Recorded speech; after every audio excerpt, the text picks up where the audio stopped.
Alright, this is the day after our Halloween storm, 2011. 11:30 in the morning. We spent the morning digging our car out. We spent last night at Jamie and Janine and Brian's house, our neighbors, because our power was out. Everyone's out. 100% of New Fairfield has power out. Over half of Connecticut power out. About a dozen inches of snow.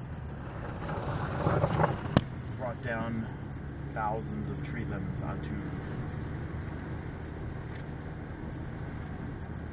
power lines. Let's see what we see.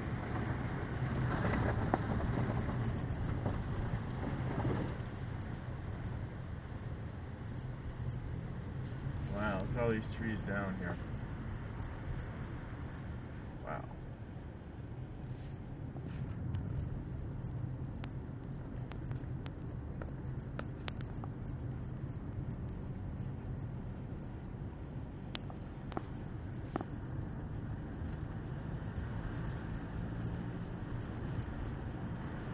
Jeepers. Look at all these trees down. Holy mackerel.